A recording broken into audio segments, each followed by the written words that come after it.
competition, or races, but our daily experience. Yeah, I mean, I think part of what makes the Turing test so murky is that the two competitors, humans and these AI programs, are at some level totally symbiotic. We're effectively co-evolving with computers at this point. And so that completely alters the meaning of this test that's meant to distinguish us. And so, people like Oscar Pistorius are really interesting to me because we look at them and we think like, oh my God, he's like a cyborg. But I think you could make a pretty strong argument that we're basically already cyborgs. That, in the early 90s, I knew telephone numbers. And now I don't know telephone numbers because I have a tiny black square that knows telephone numbers for me. Right. So that's sort of like my bionic legs. I used to be able to... Right.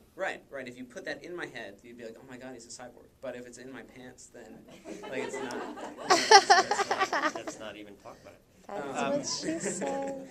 So actually, one of the things, so we've been talking a lot about the hardcore tech stuff, and I want to what's interesting to me about the book, as a book, is the competition, the Turing test, is a very loose framework actually. In as you go through the book, I mean, you have 300 pages, and the actual episode of the test is 30 pages. I mean, you refer to Douglas Hofstadter, you have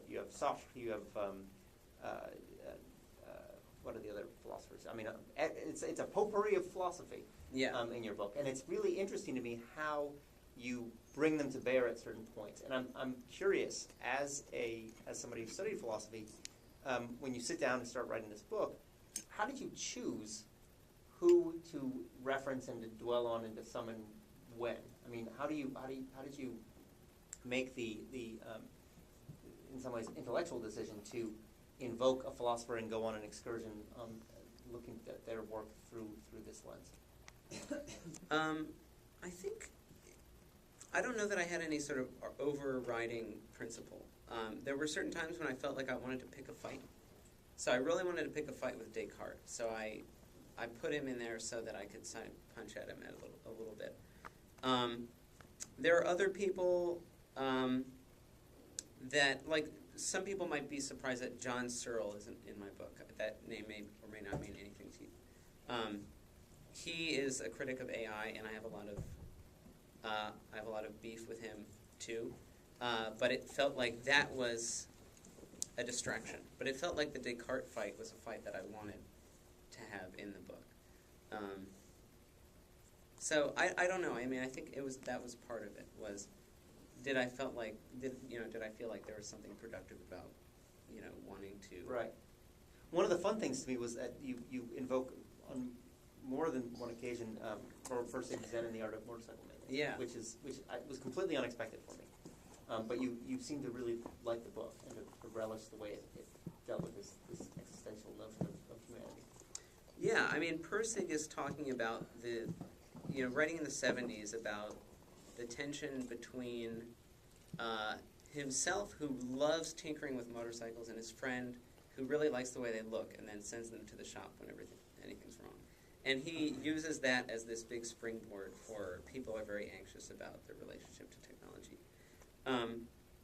And so that for me is really, really an interesting meditation.